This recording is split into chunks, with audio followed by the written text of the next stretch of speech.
Welcome to Season 3 of the Take the Leap podcast. We want to thank you for being a part of this journey with us. Whether you're just starting to tune in or you're a longtime listener of the podcast, you can expect to hear from entrepreneurs in all stages of their journey, how they got to where they are, and all the mistakes and victories they've had along the way. We're excited to share new guests and have some returning folks from our first 2 seasons. Thank you for being here, and we hope you enjoy this episode. Welcome back, everyone, to the Take the Leap podcast. We are really excited to have returning guest Marina Martinez-Bateman with us today. So instead of reading her bio, we're going to just do this really off the cuff and just say, what the fuck has been happening in your life since we talked to you? Probably, we're guessing that most people we've done like a year. Since it was about a year ago. It's been a year. Yeah. It was about a year ago. Well, everything fell apart. I think I called last year wildly terrible. The nonprofit industry got defunded, basically. I knew that we were resilient up in here, but I just had no idea that we would even last a full year with how messed up everything was and how fucked the funding was and how horrible funders were and continue to be to the nonprofits. Like, we have lost a lot of people. We've lost a lot of funding. We've lost a lot of ground. My clients were dropping like flies. I had a situation in September of last year where I lost a client a week until there was one left. Oh. And then I lost them in October or in December.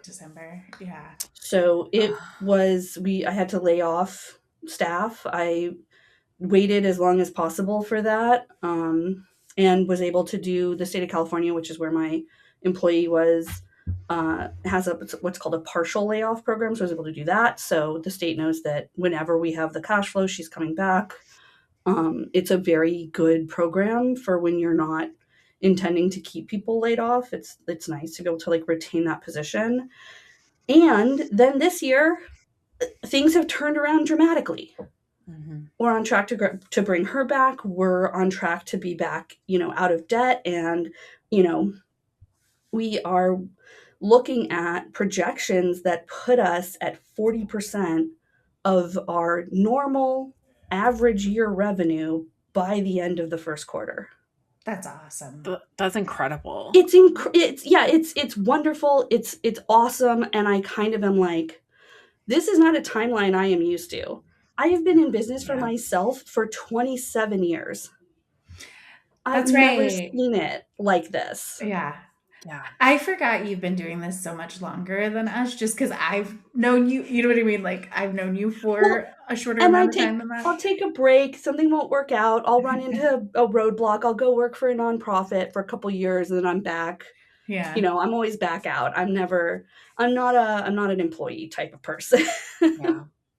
Yeah. I've claimed now I'm unemployable. Not because I couldn't go out and get a job, but because if anything just felt off to me or I didn't like it, I'd quit. Yeah, I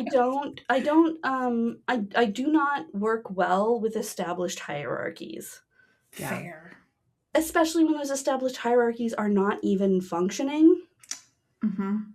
And that is not something that middle managers want to hear or see. Right. Not from their direct reports, not from their peers, and not from their supervisors. There is no place in an organization that isn't interested in producing that I fit. It's not, Yeah. But it's also, it's just a good example of like maybe why people should maybe start looking at that and thinking outside the box, because last year was a really weird fucking year for a lot of people. Mm-hmm. And just to tell you, like, I'm so sorry, like, you went through that, and validate everything you're going through, and also let you know that, like, a lot of us, were in that boat too. But, like, it was a shitty year, and there was nothing any of us could do about it. There was nothing we could predict. Mm-hmm. It doesn't matter how good at business we are or are not, there were situations beyond our control that we couldn't prepare for. And when you are stuck in your ways and stuck doing the same thing over and over again, regardless of if it's working or not, you're not going to get very far. So, and No. I think a lot of nonprofits in general in that industry, I feel like operate in that same way. And I feel like a lot of them really had to take a step back and be like, all right, what the fuck do we do now? Because this is not normal. It was very clear last year who had that kind of earth-shaking loss before in their life. Yeah. And who of those people had managed to have any kind of trauma processing around that kind of loss, because those were the people that were still standing at the end. Yeah. I had one person who was on staff at one of my clients who literally just stopped interacting with email, period. Oh.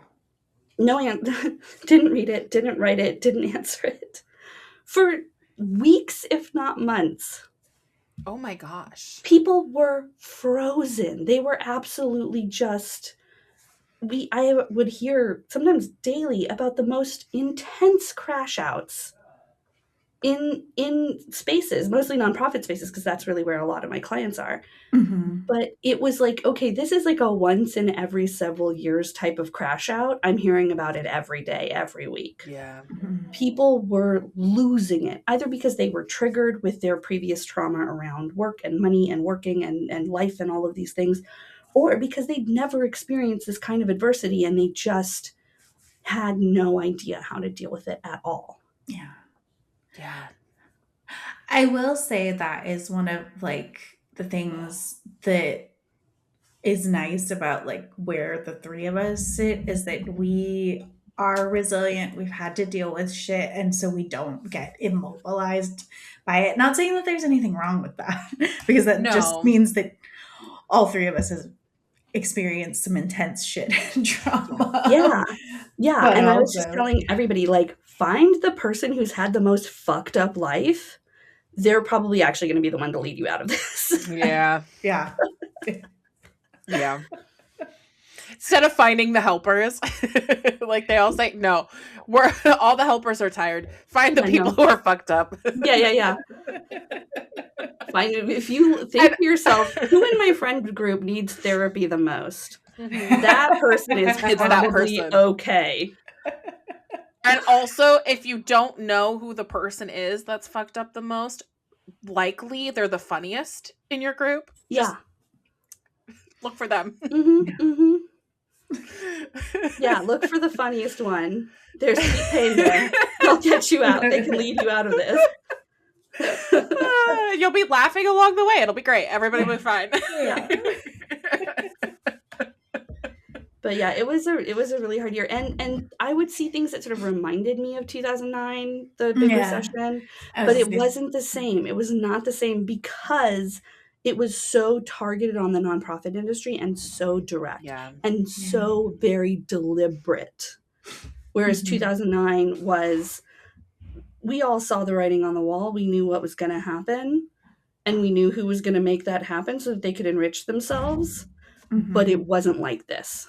Yeah. It wasn't the president deciding that the entire nonprofit industry needed to be punished because he has a massive fucking ego problem and several million felony charges awaiting him wherever he decides to go next. Right. Yeah. Yeah. And it was almost like talking to people who aren't in the nonprofit industry. I mean, everybody's been impacted a lot this year, right? Or this last year, right? In every way, because there's no way you can't be, like, regardless of if you acknowledge it or not, or if you choose to believe it or not, like, we've all been impacted. We've all been to the damn grocery store. Yeah. We've all walked the fuck away with one bag of food and been like, what the fuck? Like, I couldn't afford that. So what am I going to do next time I have to go? Yep. And I feel like but I do feel like there was a little bit of this, like, if you're not in the nonprofit industry or you're not like directly impacted beyond like your grocery bill, which you can apparently justify if, you know, you want, that it's just a weird time or, you know, a different administration or whatever. I feel like those who weren't in it were kind of like, well, just get another job or just find other clients or just do that. And it's like, do you not understand? Like, and I realize there are people who don't fully understand it yet because it's not fully impacting them yet. But there's a whole population in this country who were greatly impacted last year. And then there's some people who were, but they're just not quite there yet, you know? Well, and what does so many people do not understand the nonprofit industry at all. I mean, this is why we do board trainings, right? Because we have people who come from places, even places like credit unions, right? Ashlyn and I just did a training at a credit union, and they know how the credit union works. They're really up on things. They're smart. They're good people. And we just don't understand, those of us who have spent time in traditional business structures. A lot of those people do not know how the nonprofit works. Right. And furthermore, there are even people who are working in nonprofit and they don't really understand economically what a nonprofit is for. Yeah. Right? Yeah.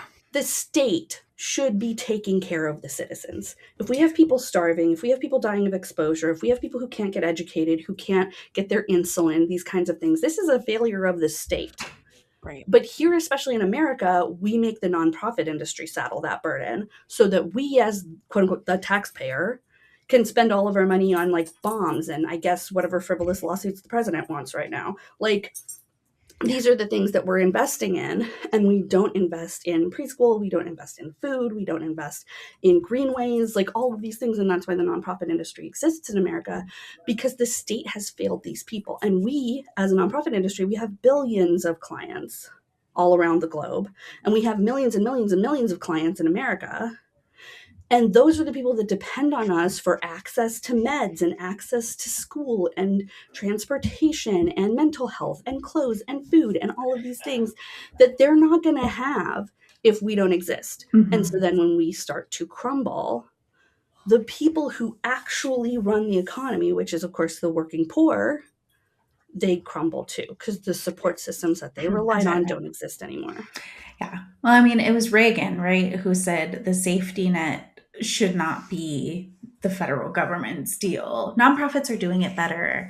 And then let's also allow rich people to give away their money and get tax benefits by giving them to nonprofits and all of this. Yeah. So it created this really disastrous cycle of things. And right. And it's like, just like in 2009, when we had this artificially inflated housing markets that created a bubble, we have an artificially deflated service market. Look at all the money that we would pay for people to do this labor if they were part of the state, if they were part of a fully funded education system, if they were part of a fully funded transportation system, like irrigation, anything that we need in America as actual normal people instead of billionaires, has some sort of nonprofit component push, like holding it up. And it's really just our own labor, emotional and physical and underpaid everything that's keeping these things around. And so we have this situation where we're relying on volunteers, and we're relying on underpaid people, and we're relying on people whose moral compass just won't allow them to leave people hungry in order to keep the workers working. Who makes things in America anymore? How many different nonprofits do they intersect with on a day-to-day basis, right? Yeah. And it's often multi, because you are struggling with access to housing, struggling with access to food, like you said, education, a living wage paying job, yeah. I know we are sold this artificial American dream lie that if we work harder, if we do more, if we do this, we will get somewhere. And it's totally false. It's especially false now that we have people who are billionaires who are essentially on state-funded welfare. Yeah. They get bailed out if they make mistakes. My dog is licking his butt right up to the microphone. What are you doing? That's how he feels about the billionaires. His billionaires give my dog an itchy ass, you guys.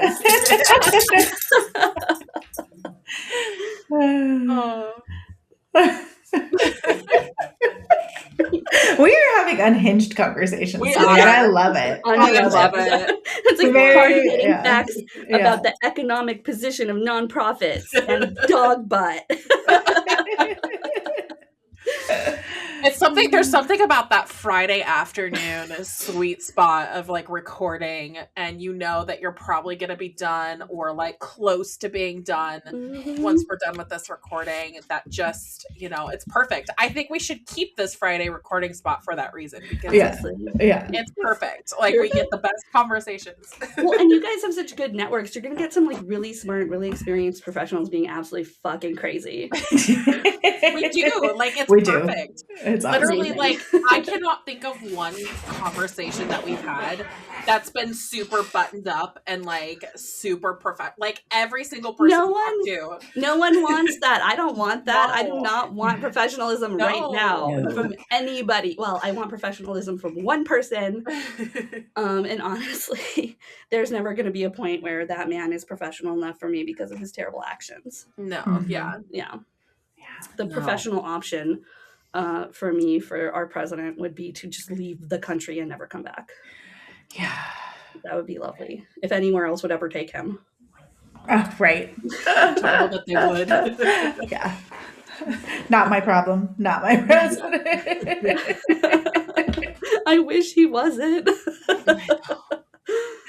I know. Why did he never get into the outer space thing? Could we just like I know. Can we just put him up there? Like, list of people I would love to shoot to the moon. Yeah.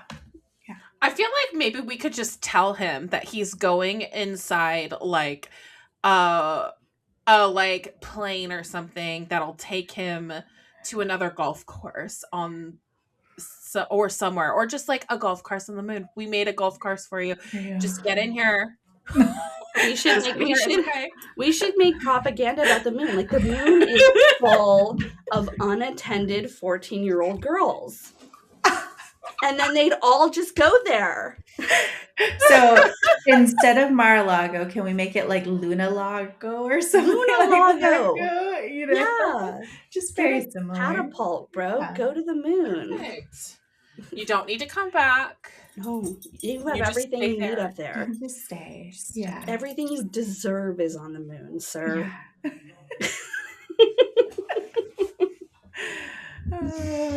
I love this. You get Buzz Aldrin's footprint and the semi-vacuum of space, and that is your legacy. See, yep. Even if I was rich, this is going off on a tangent. Even if I was rich, I don't think you could pay me to go to space. It freaks me the fuck out. It is so scary. It is so scary. I don't like going on an airplane. That's only 3,000 miles up there, or 3,000 feet. Miles. It's scary. Although my favorite ever video is when Katy Perry went to space and came back, and she was like talking, and I don't remember the exact wording, so this joke is gonna fall flat. But like, she was basically like, you know, really, what we were doing is just changing the world, or so, I don't know, something stupid like that. And we're just like, ma'am, you paid a lot of money to go to space for a second, and you came back. Katy effing Perry, have you guys heard this story where she stole a nunnery from some nuns? I've heard of this. In Los Angeles, and one of them fucking died of a heart attack, and her last words were, "Katy Perry, please stop." Oh no. Katy Perry decided that she wanted this nunnery that's in Los Angeles. It's very beautiful. It was made in like, I don't know, the 18-somethings. This group of nuns had it as like a retirement home. So all these old nuns lived there, which they deserve because they've been in service to the church their whole life. Katy Perry kept trying to buy the nunnery. It did not work. She took them to fucking court. The archdiocese tried to take this nunnery away from these I don't know if it's the archdiocese, but some Catholic. Governing. They were like, yes, we'll take your money, Katy Perry. Yeah, they were like, get the fuck out, nuns. The Catholic Church has always been well known for taking rich people's money and effing over everybody else. Yeah. Sorry, all Catholics. Sorry, my dead grandma, but that's the truth. And they were trying to give this monastery to Katy Perry. It was not working. The nuns kept going back to court. Finally, they fucking lost. And one of the nuns died from stress. And her last words were, "Katy Perry, please stop." Katy Perry, by the way, lives in that nunnery now. Wow. How in the fuck How do you feel good about that? I kind of feel the same way with Yeah. Zuckerberg having like part of a Hawaiian island and being like, Mm-hmm. the fuck is wrong with people? Like, Also, after, sorry, but just the island triggered this. mhm. I think people should just not have private islands anymore. Like, I think all of them should probably be investigated, and maybe that's just not allowed anymore, you know? Yeah, I'm sorry. If you Like, have a private island, I don't think we can be friends. yeah. I think that's a safe bet. Yeah. Yeah. I'm just going to assume, let's just go forward assuming the worst about Yeah. you as a person Yes. Mm-hmm. if you have a private island. There is obviously some kind of fuckery and some kind of illegal shenanigans / yeah. Why do you need a private island? You don't. Nobody knows. I have never done anything in my life and I've had a long and interesting life. I have never done anything in my life that would necessitate a private island. I feel quite fulfilled. I don't think I need any of that. So this just sparked something that I was thinking about right now.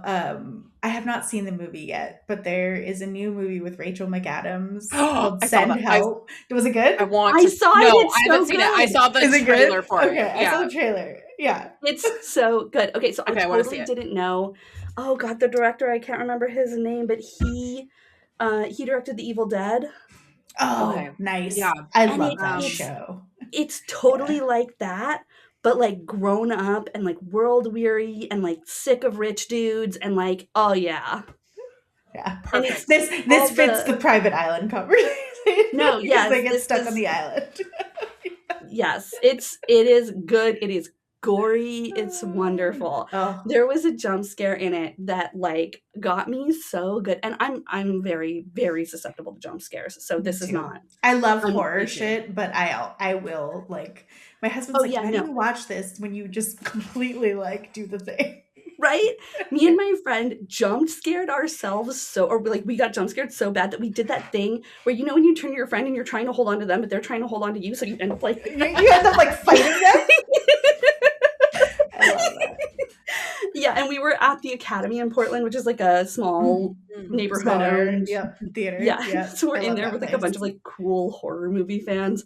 None of them are screaming. None of them were laughing. I was like, okay, fine, be too cool for this, but we are absolutely just like yelling the entire time. That's awesome. Okay, I'm definitely gonna go see it. It's on my list. Yeah, yes, we'll go see it. And I really recommend seeing it at the Academy because the theaters are smaller, the seats are bigger. It's wonderful. Yeah, that's awesome. We're so spoiled here by the movie theater that we go to. It's like in a casino. It has chairs that like you push the button and they lounge backwards, and that's so nice. It's so fantastic. The theater on 82nd, like Eastport Village or something like that. Yeah, I think that's what it's called. They have those, but straight up everybody knows that, and it's like the only theater like that in Portland because or certainly on the east side, because it's always sold out. There is never any tickets when you want to go to a movie there. Yeah. That makes sense. Ours even have fucking they have seat warmers too, which I did not realize. Wow. And I like seat warmers? They have seat warmers. Okay. That is luxurious. Everything is air conditioned here in Vegas. And so like I did not realize that, and I was like, why the fuck am I sweating so bad in the chair? And it's because it's like like you have like the basically like you can rock it forward, like one way is, you know, legs up, one way is legs down, and then the heat warmer, like the warmer button is like right below it, like this thin little thing.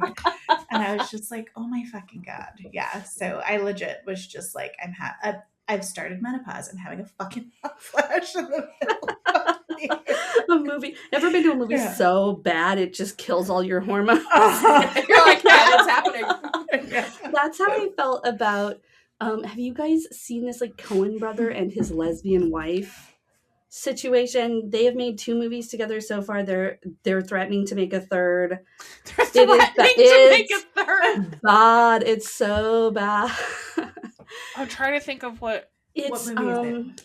One is called Drive Away Dolls. That was the first one. Oh, I think familiar. I watched that, and it was really bad. It was bad. It's so bad. It's not just bad, it's homophobically bad. Oh, that's not like good. It's like these are supposed to be like, they're calling them the like lesbian noir trilogy or something. And so me and my friend we're like, oh yeah, this is like awesome, like hot girl queer stuff, like this can be fun. No, it's like stereotypes. It's like the sex is like so comically overacted that like, and these actresses are good actresses. I've seen them in other things, so I know that this is not a decision that you made as an actress. Yeah. This is something that someone directed you to do. And it's like this is like stuff you would do to make fun of someone. Yeah. It was truly bad. We were like, oh my God, that's awful. We're never seeing another one of those movies. And then we saw the second one on accident. On accident? Oh no, because you didn't know they were related? Yeah. No, we didn't know they were related. And then I was like, this is familiar, though it's a bad in a familiar way what's going on. Then we get to the first sex scene in the second movie, and I was like, oh no. Yeah.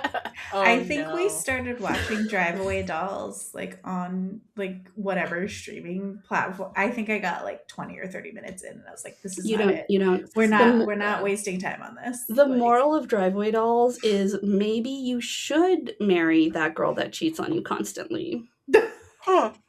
That's never a good moral to the story. Well, but like when the Coen brother and his wife had this whole press tour about how they're married, but she's a lesbian and she has lots and lots of girlfriends. And I was like, is this supposed to be the way that you're Yeah. Is this how you feel about your relationship? Yeah. Yeah. That's like, so funny. My favorite thing you said though is they're threatening to make another one. They are. They said they're going to make 3. Why? It has to be a trilogy. Oh my God. I know we've gotten way past. Yeah. So take the leap, this everybody. Has been great. Yeah. If you want to be a filmmaker, if you're listening to this and you're like, should I make films? Go watch Drive Away Dolls, because you'll understand in that moment that you could never make something worse than this. And you will start your creative journey the next day. I guarantee There you go. If you want something actually good to watch, though, The Studio was very funny with the whole movie. Yeah, it's on Apple TV with Seth Rogen and just all different things about movie making. And they're like, we got the rights to use the Kool-Aid Man. I think that I have to go back and watch it, but I think that they got like Martin Scorsese to write a script that like would leverage it is fantastically done. Nice. I think my favorite episode was because you used to live in LA, right, Marina? Or like down I worked for the Screen Actors Guild. Okay. Yeah. So they were trying to get a scene in like a single take, and it was like golden hour, perfect outside, and they just kept like fucking up the scene. And then they're like, we can't do it anymore. The sun has gone down. Like we can't make like our perfect thing. But it was so funny. So funny. Yeah. Well, and those permits are expensive. Like you have to pay a lot of money to be able to film outside in LA right now. Yeah. Yikes. Yeah. I can't imagine. I mean, I can only imagine because there's so much traffic and there's so much that makes sense. Shit going on like all the time. You have to pay, I don't know, hundreds of thousands of dollars a day, probably more than that now, to block, because you block off traffic, you divert everything. It's crazy. I mean, like that's why in The Matrix, when they have that big freeway scene in like I think the second movie, they straight up built a whole freeway in the middle of nowhere just to run it. Oh wow! Yeah, partially because it's like it wasn't that much more expensive than renting an actual freeway. Yeah, but also just because of ego. But, oh, totally. I mean, that's why they keep trying to move stuff too. They're trying to make Vegas like a new like Hollywood hub because there's very little regulation here. Yep.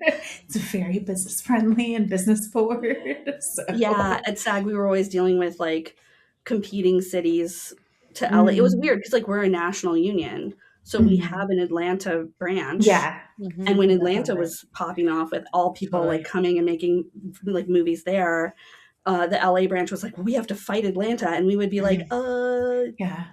Isn't that where most of the Walking Dead was filmed? Wasn't it like so. in like the Atlanta area? Yeah, just because it was so creator friendly. Mm-hmm.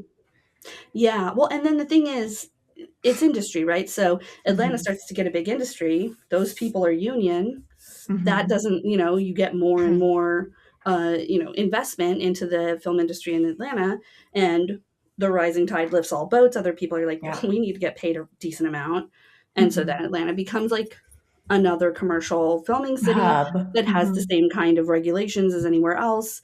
And it's, eventually on a long enough timeline, it's like not that much more expensive or cheaper to go to Atlanta. So then that's why they're all coming to Vegas now. Yep. So, yeah. Which hopefully Vegas will also do the same thing, because why not? Yeah. Yeah.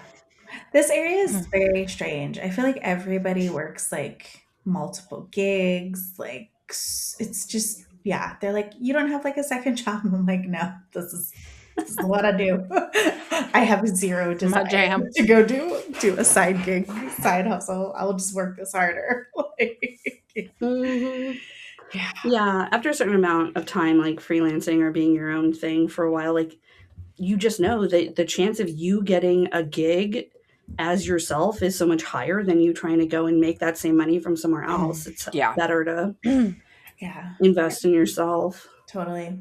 And dealing with the politics and dealing with the having to answer to somebody else. It's just, Well, and after you've been working for yourself for long enough, there is a mindset of being your own boss that, cause like the first work I ever did was for myself. And I owned my own business for 4 years before I went and got a job with a boss. And that like really set my brain up for a certain type of professionalism that honestly has never really translated well to working for other people. Even when I was working for other people, like pretty happily, it's my happiest jobs were when people left me the fuck alone and let me do what I was supposed to do and show up with my deliverables. And beyond that, like I was working for the Screen Actors Guild, and before that, the American Federation of Television and Radio Artists. That was probably my longest gig, and that was like 5 years, because we were so independent. Like we just did what we needed to do, and then, yeah. Exactly. Autonomy is so worth. Yeah. I feel like a lot of us have the same personality sets too, of like, this is what we want and we're not going back. And it's really helpful. They say that owning your own business is one of like the best things you can do for like self-development and stuff like that. I do think that's true. Like I've learned so much from running things on my own and calling my own shots, and like also all the failures that come with that have helped me a lot too. Like obviously I make mistakes, like we all are going to, but I've learned so much more from those mistakes than the ones I made working for other people, because I just didn't feel it as much working for other people. Well, and I feel like when I was working for other people, because I'm me, because I have the experience that I have and the knowledge that I have, I would see them making mistakes. I would tell them, hey, this is a red flag. Here's some things that might happen next. And then inevitably the person would not listen to me because they're my boss and dumb ego bullshit.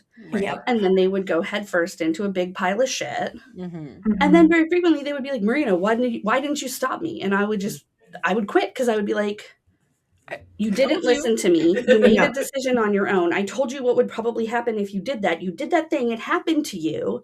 And now you are trying to blame me when you're the person with the power in the situation.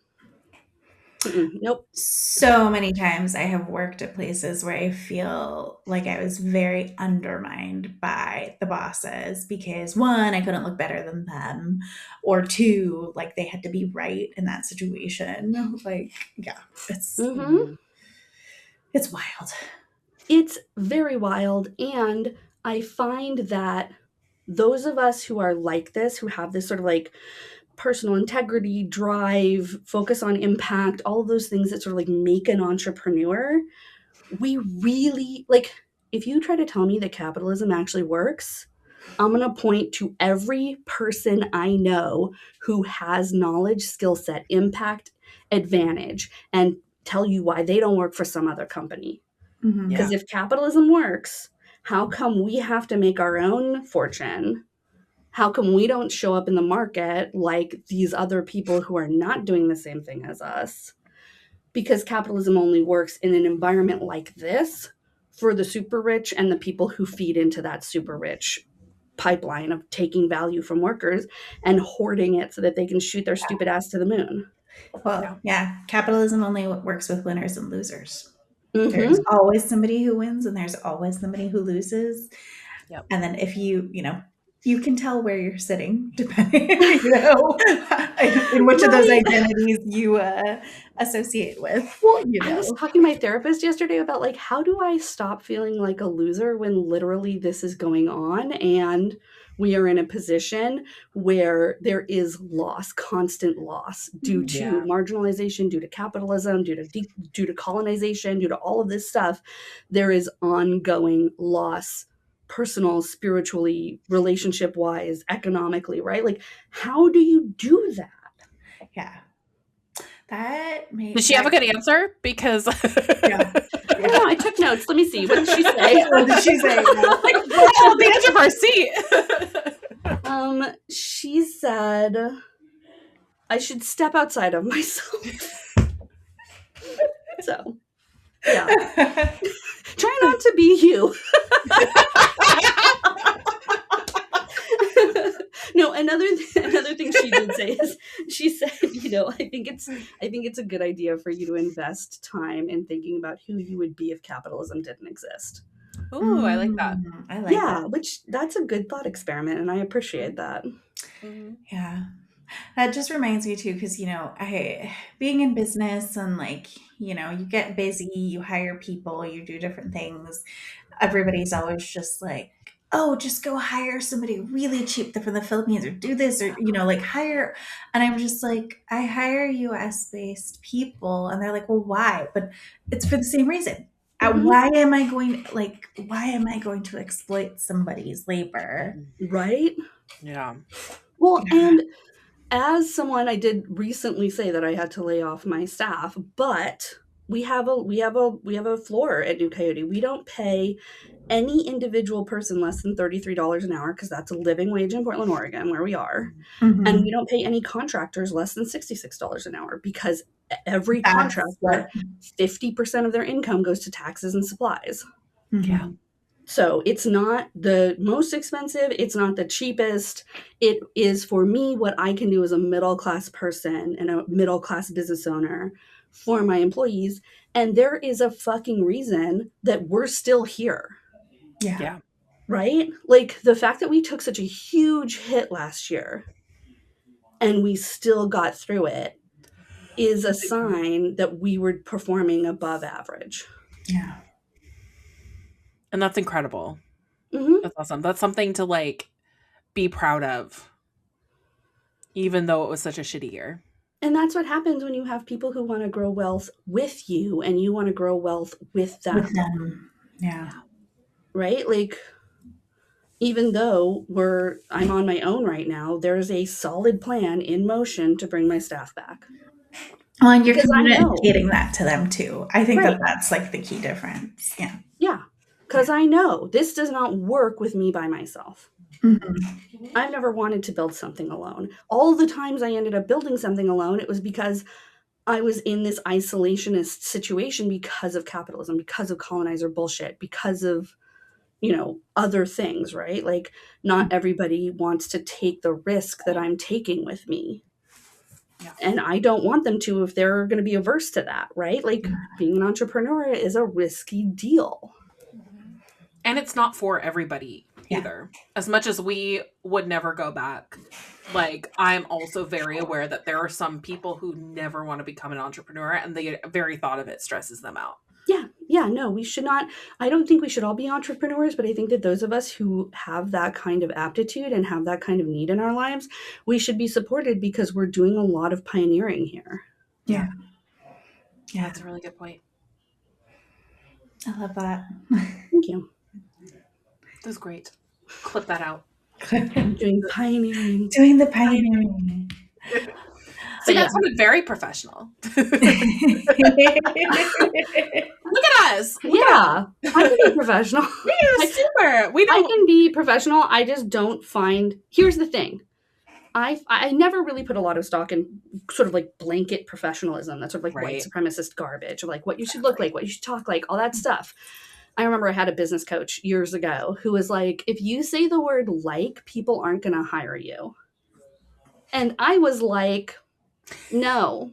No, not true. If you can't understand that I'm still intelligent, despite the fact that I sound like a girl, we are not going to work together well. Exactly.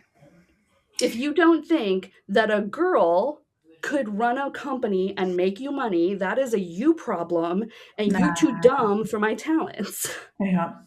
Agreed. It's like the people who say like people are not going to hire somebody with funky colored hair, and I'm like, then they can fuck off, and I don't need their money. Sounds like their loss. Yeah, exactly. Here's the thing: I don't like to work with stupid people. It's much harder. Yeah. Mm-hmm. So maybe that's mean. Mm-hmm. Agreed.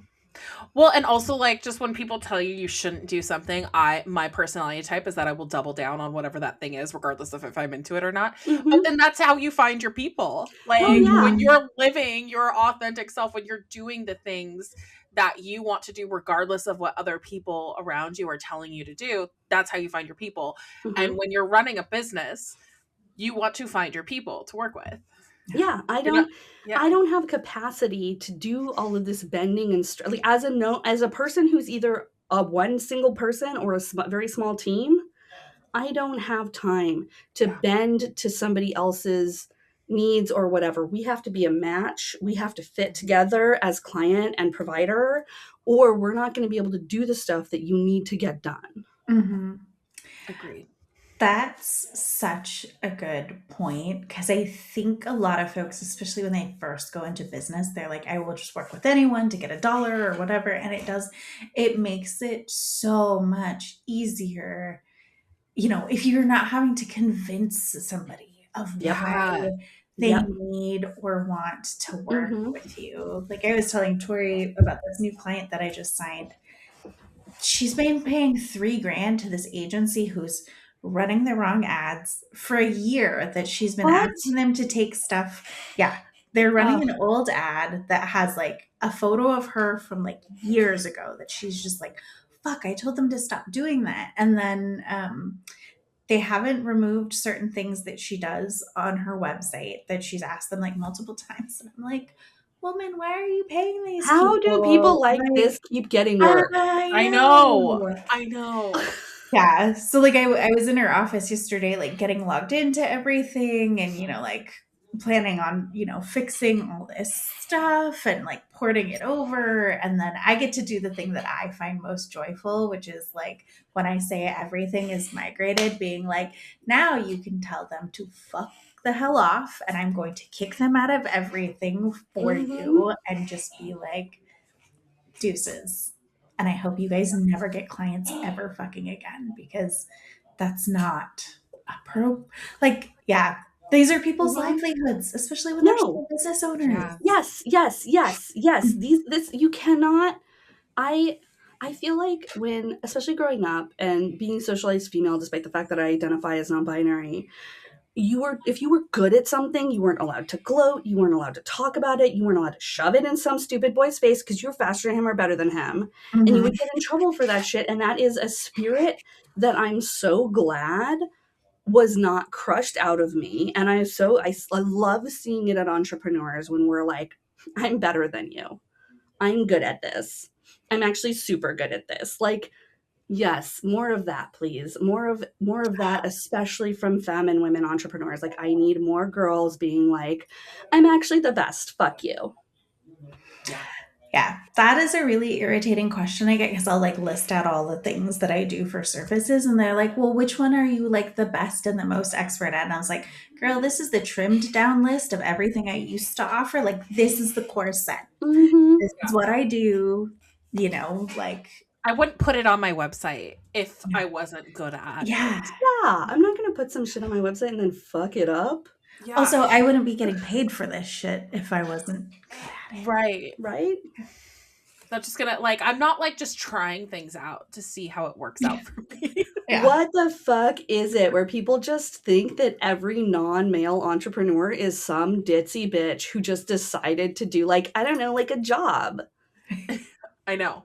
Or What? like it's so bizarre to me because we all have, most of us anyway, have to work to survive. But Uh-huh. then also you throw motherhood in there, and anytime a mom has a job, it's like, oh, you wanted to get away from your kid, or you wanted to have something. I'm like, I own this business before I had my kid. Mm-hmm. And while I think it's great if some moms stay home and don't want to work, like this is what I do. And it had like me having a kid, I mean, it impacted it. I'm not going to say it didn't impact it, but like, you know what I mean? Like, The it's kid may have taken a majority of your calcium deposits, but they didn't take your brains. no, I'm not like starting over. I'm Yeah. not like rediscovering my career now that I have a kid. It's just a very bizarre way of thinking.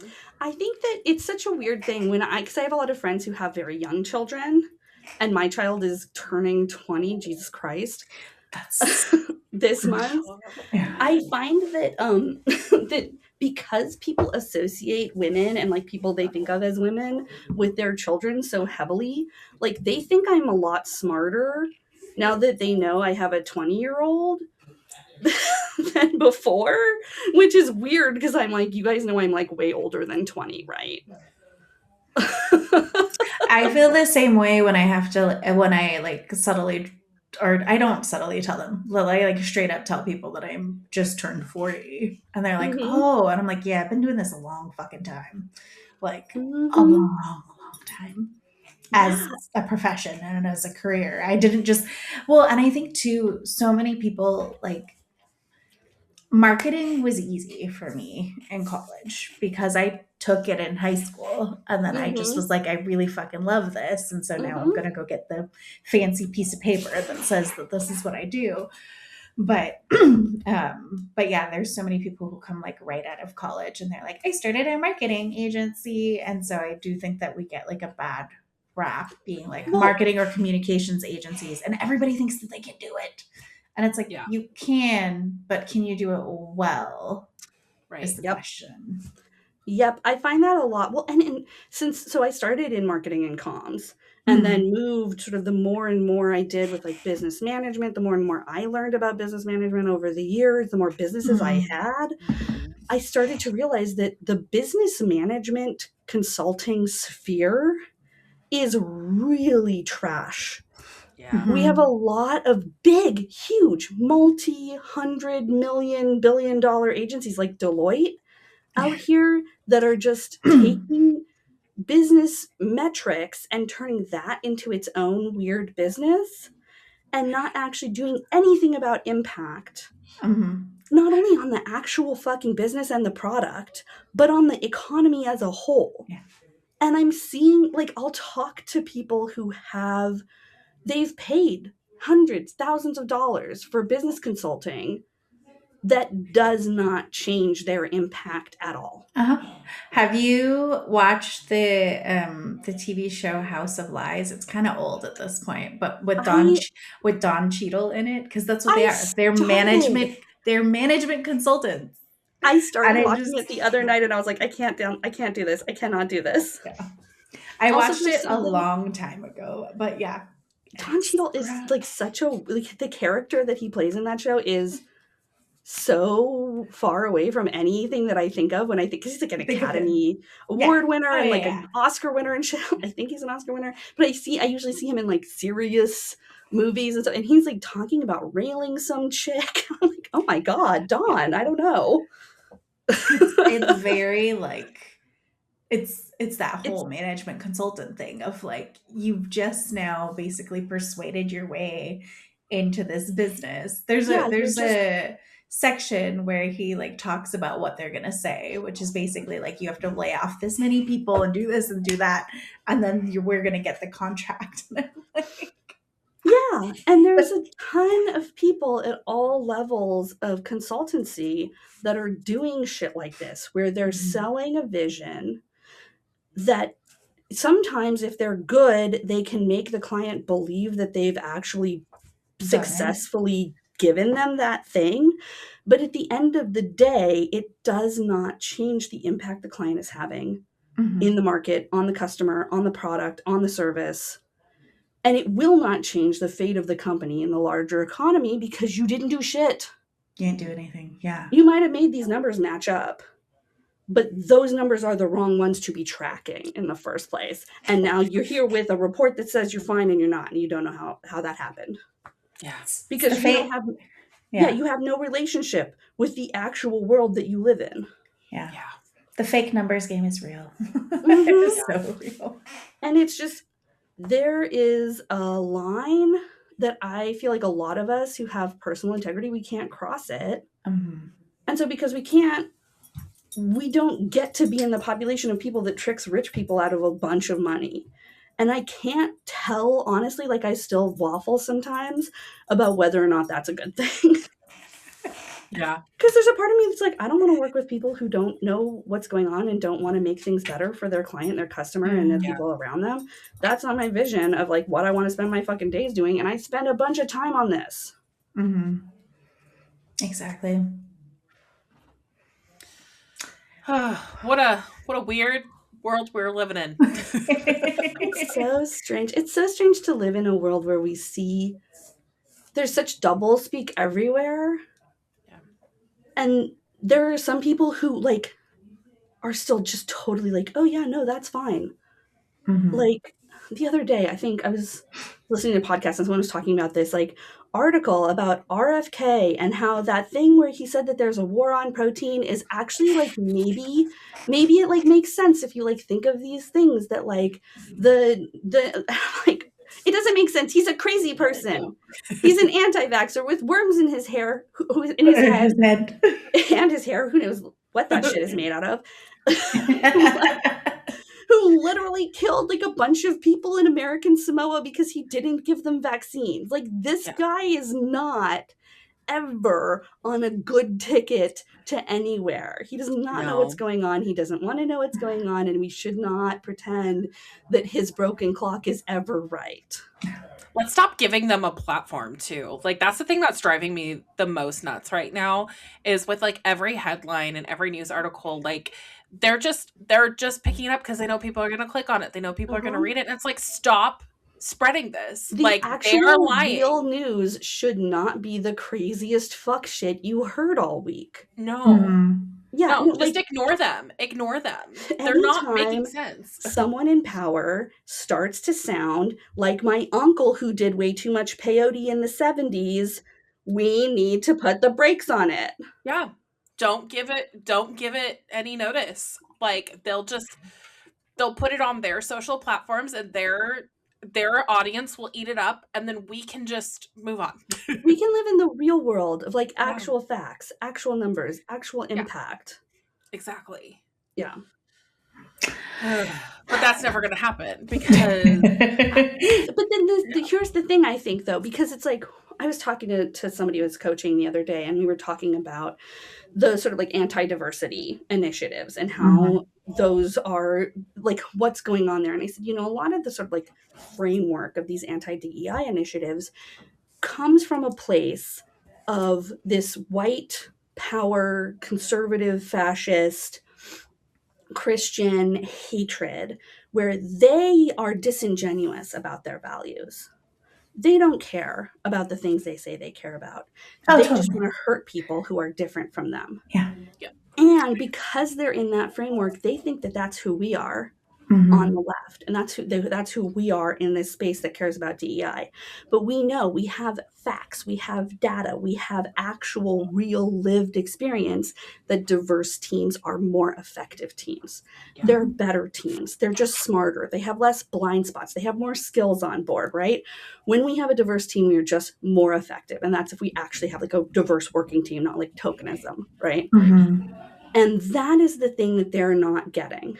They think that you can just lie and say weird shit that's not true. And if it forwards your political agenda, good. But over here, we're dealing with like actual science and actual facts and actual data and actual experience and actual education and actually going into communities and actually doing things like really feeding people and giving them vaccines and getting them education and things like that. And when we're doing that, we're getting experience. We're failing at things. We're learning from those failures. We are building a world of cause and effect and consequence and relationship and interdimensionality that someone who is just not experiencing consequences, lying constantly about their intentions, not understanding data, they're not going to have any of that. Yeah. Mm-hmm. And so when we come against them, we have this tower of value. And all they have is money, which in a capitalist system is a lot, but it's not everything. Right. Yeah. Well, I mean, I feel like they operate more from a system of control, where we operate more from a system of care and caring for people. Yep. Because day to day, all it matters. I mean, that's why people don't want diversity, because they want homogeneity, groupthink, quick consensus, Yeah, it's easier to control a group of people who are the same, because once you hit on whatever pain point, all of them are going to have the same pain point, and then you can make them do what you want. Yep. If you have a group of people who have different pain points, you can never actually take all of them out. Exactly. Yes. And like we had said in our, what is that called? Our training earlier this week that we did together, that like, they don't want conflict. It's so much conflict avoidance. Whereas like a more diverse team will have healthy conflict, and you will get a better result because you actually took time to fucking talk about it and make a collective decision that looks at the pros and cons and is not just a rubber stamp, get it through, get it done sort of thing. You'll know how to disagree with one another. You'll know how to change tactics if they're not working. You'll know how to identify when things aren't working.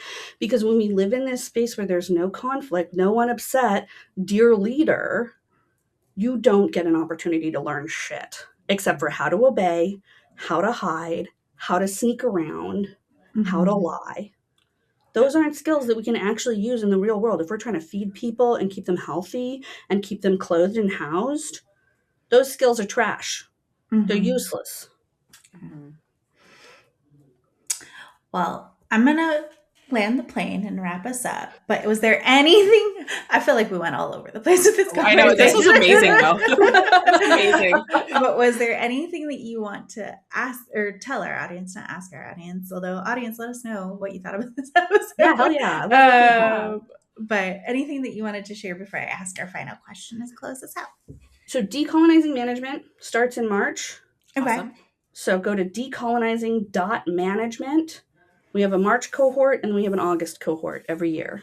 Oh, so nice. We learn how to manage in an anti-capitalist, anti-fascist way that mitigates the harm that we're living in and creates strong teams that can actually get their job done. I took it. It's worth it. It's great. Marina gives you all the videos afterwards, so I've even listened to them after the fact as well. You can always go back to the material. But our final question for today, because we're asking everybody, and we will make a damn list of this shit, is what is a piece of media content, be it a song, a book, a movie, a podcast, that you are really obsessed with or digging right now?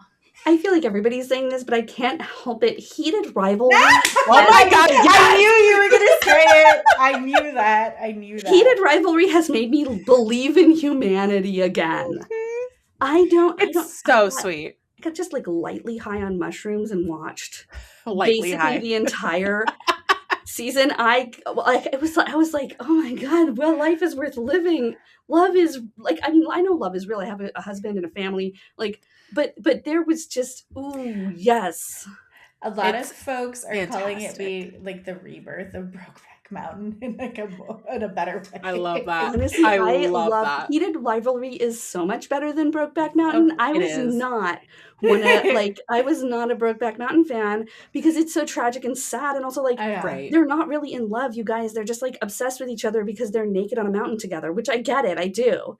But no, heated rivalry is, if you watch Brokeback Mountain and you were like, man, I wish, queer love could be like validated in a world that like affirms us, watch Heated Rivalry. It's It's so amazing. And I was like, I made my husband like watch it with me. And then like, we're like, okay, we're watching like one episode at a time because we have a kid. Kiddo. Obviously we're not going to watch it in front of him. So, you know, it's like after he goes to bed, we only have enough energy for one episode at a time. And I think we have 2 left. And it's just like the highlight. It's the highlight of my week. I love it so much. Yeah. Watching heated rivalry with your partner is, I think, one of the most romantic things we can do right now. Yep. It's so beautiful. Yeah. Yeah. We watched, I turned it on. We watched it because my husband also really liked that show Boots that was on Netflix. We love LGBTQ like related shows, but like we watched it all and we're like, what the fuck? There's only 6 episodes. Like, where is the rest of my season? So yeah, I know that they're going to make more because there's more books, but I not only did I watch all of it in one night, same. I read the books all in one week. I am rereading some of the books now. Nice. And then I watched it again on my own. And then I watched it with my husband because he's also a 1 episode a night person because he goes to bed way earlier than me. Also, we do have a kid, so we've had to be like, she's going to be in her room for the next hour. Right. Be like, go away. Go away. You're not allowed to watch this. I understand that you're an adult, but there are just some things that we do not need to be looking at with the same eyeballs at the same time. Right. That's fair. Agreed. That is completely fair. Yeah. Also, she would be totally grossed out. Not because of the gay sex. Yeah. Oh, come on. I'm trying to find, I had a really funny Valentine's Day post, heated rivalry post, and I don't know that I'm going to be able to Is it the one find with the, I'm going to say, I'll send it to you, Marina. Is that the one where they rip the book cover off and they put the new one on? Or is No, but that one is awesome. That one's seen okay. that? Did you know that I used to do that? That was one of my jobs in college. Really? Yes, I rebound books for the library. We're going to have a whole podcast on this. Oh my God. Yeah, I thought that was going to be my job forever. And then I found out that job is so rare that I would have had to have like moved to Pittsburgh or something. And I was like, I'm not going to the East Coast. Yeah, I cannot leave the West Coast. You cannot make me. Yeah. Yeah. But yeah, that was a really good job. I loved doing that. That feels like so cathartic too, to like work with your hands that way. It's really, it's really cool. beautiful. And it's like, and then we would have books that were ripped and they were 1,000,000 years old. And so we would use like bone glue to like glue them back together. I'm sorry. Real quick. I'm stuck on that word. Bone glue? It's made out of bones. Wow. Or like, so it's exactly what it sounds like. Yeah. It's animal glue is what it's called, not bone glue, but it's made out of animal stuff. So it's like natural. Okay. Yeah. There's no like synthetics. Cool. It's not going to like get hard and like crack off. Nice. Interesting. Yeah. Nice. That's really cool. That's really cool. If there's like a post-retirement career for me, it may actually be fixing books. That was like a very wonderful time in my life. I love that. Well, nice. We all need to open up like a cool bookstore together. So maybe that can be part of the functionality. We can have a bookstore. It can be like business advice, and also I'll fix that book your dog ate. Yeah. We could like match a book recommendation with like the whatever they're dealing with in their business, except it's not a business book. It's got to be a smutty one. Oh, yes. Or like a fantasy one or something, because you need to think outside the box. Yes. You need a book about this hot elf because he's also having problems with his boss, and you will never believe how he solves it.